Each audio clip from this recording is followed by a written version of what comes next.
So welcome to Satsang.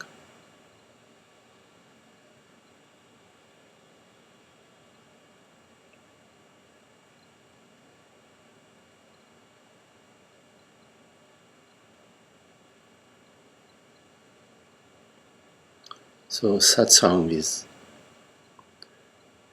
both an opportunity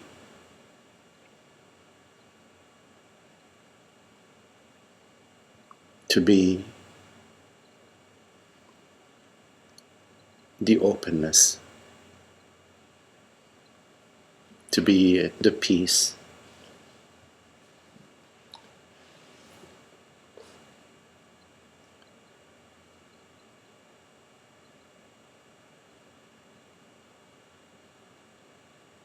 the peace of our true nature, the peace of the self, the peace of consciousness.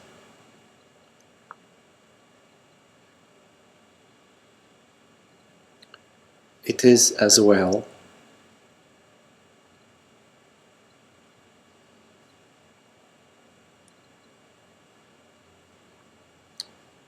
a space for exploration,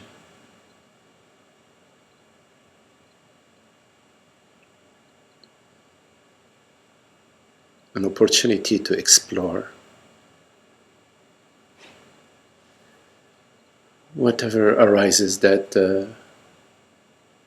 is calling you to look into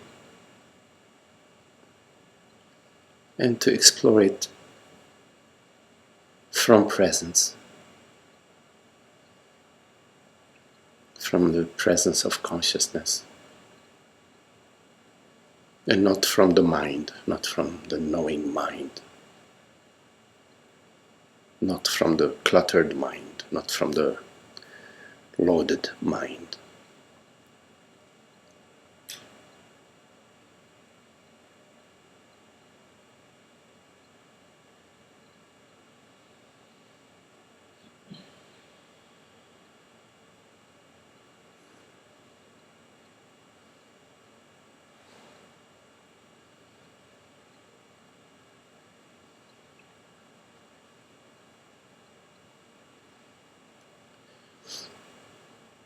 Out of habit and out of conditioning,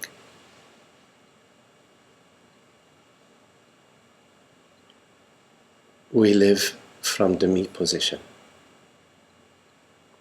from the crouched position of being a separate self, of being a person.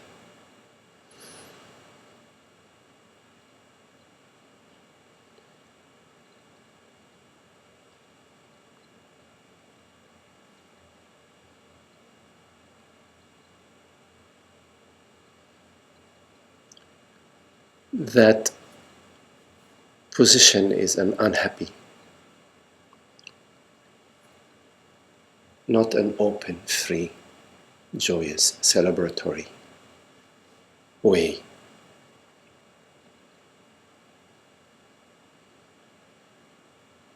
But it is the social norm and the social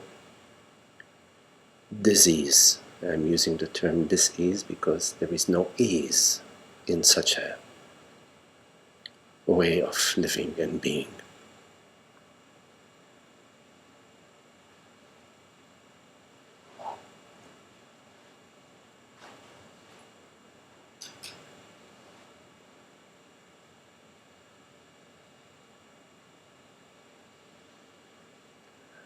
But somehow through grace,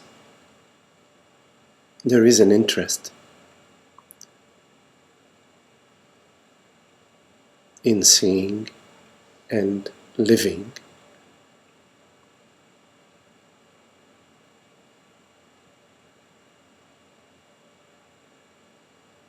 the openness and the happiness and the bliss and the peace that we know at a very deep level, that we know is possible.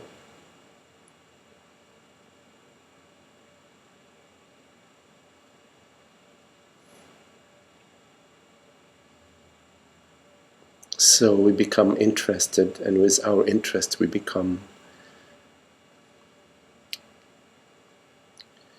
entrepreneurs, scientists, no, not entrepreneurs, scientists of a sort. We experiment, we start experimenting, investigating.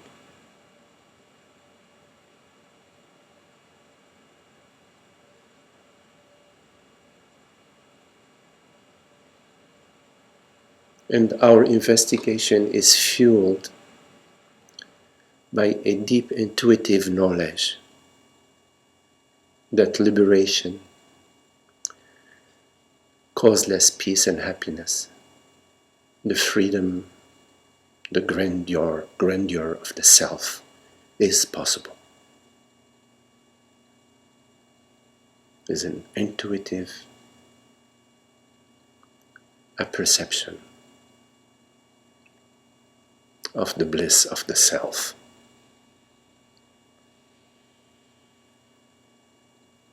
That is causeless,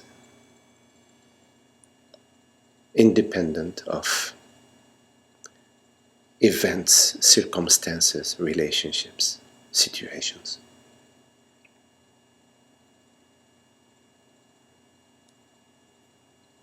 And this intuitive apperception is the openness, the sufficient openness that is required for the revelation of the self.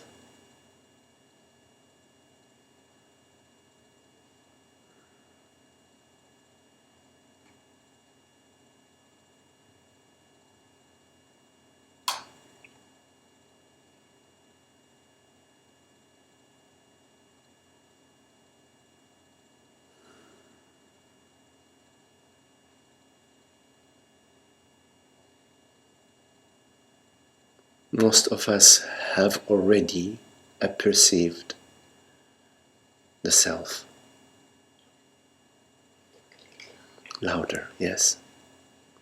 Most of us have already an intuition and a living, intuitive knowledge of the self.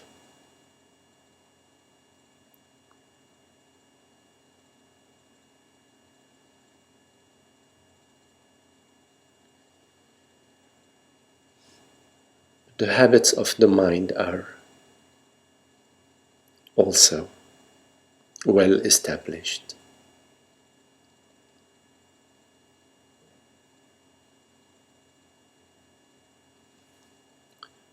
They experience as a separate self, as a me, worries, concerns about my life, my job, my home, my family, my future. Concerns about me in time.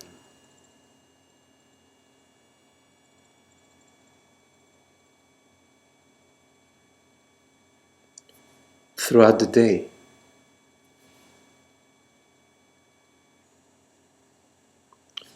they arise,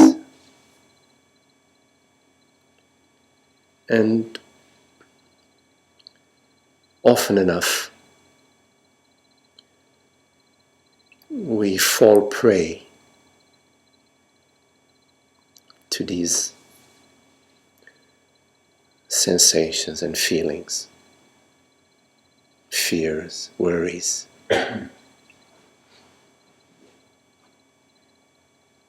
Meaning we give these impressions our belief. We say yes to these impressions at some level. We buy into, we agree, we go along with the thoughts and the sensations that say,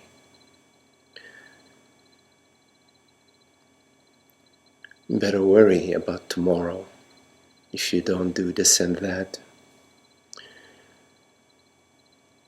your future will not be secured.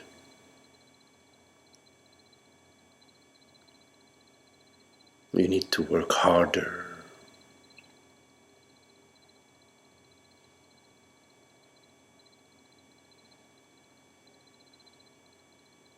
You should do this and that.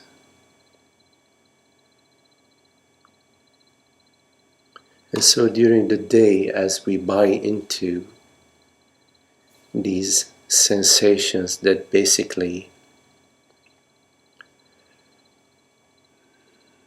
refer to consciousness as a person, as a man, as a woman. As we buy into these impressions, as we say yes and we agree, we go along with these impressions,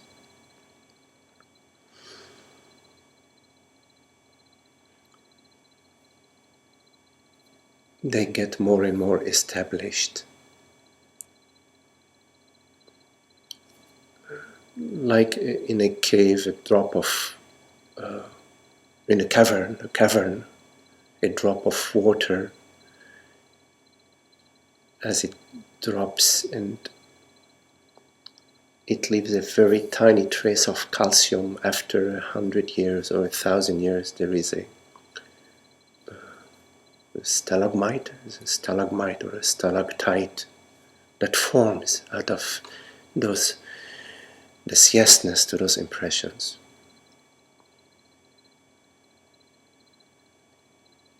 And before long, our life is as if a continual series of concerns and worries and troubles and travails and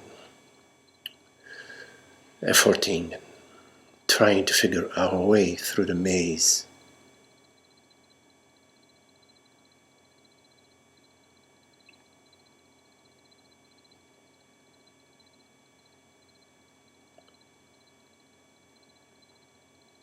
And since that entire paradigm is based upon our buying into the belief and the impression that I as consciousness am this male, female, mortal body, mind. I am this some entity, some form.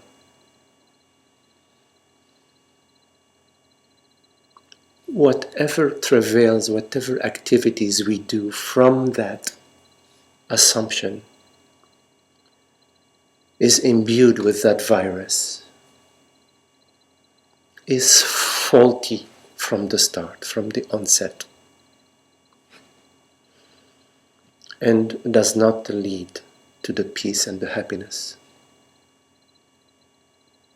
does not lead to the freedom, to the celebration of the self-eternal.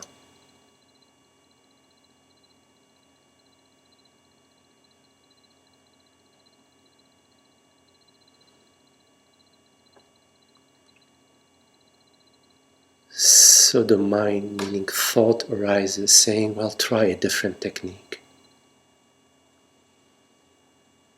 Change your relationship, go to a different relationship. Or you will be happier next to the ocean, move, go somewhere else.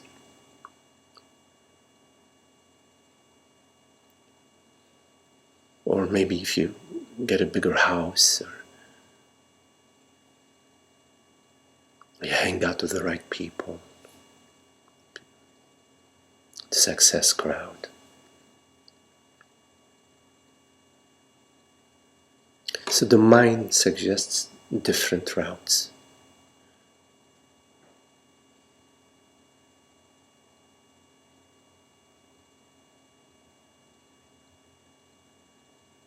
And eventually you realize that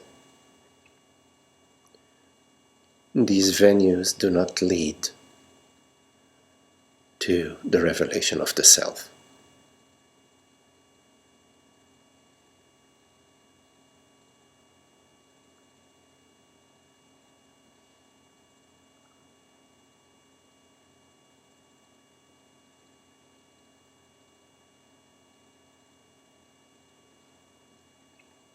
And then you come to sort of a standstill.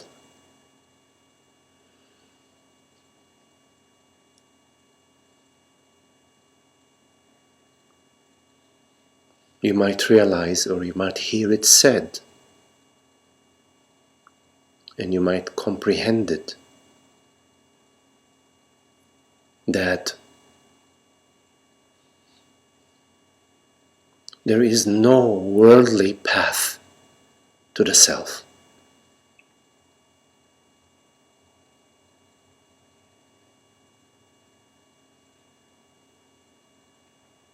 The mind is not the path to the self.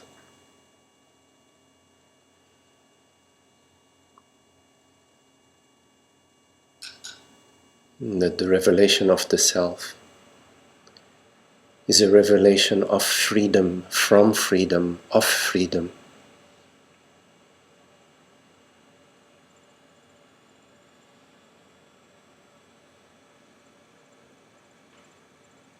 That only the direct revelation of the self, from itself to itself, liberates and frees the bondage of ignorance.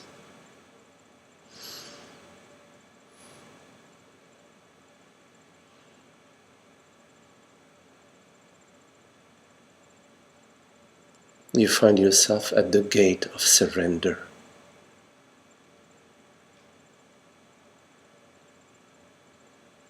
The surrender of the mind, of the travails of the mind.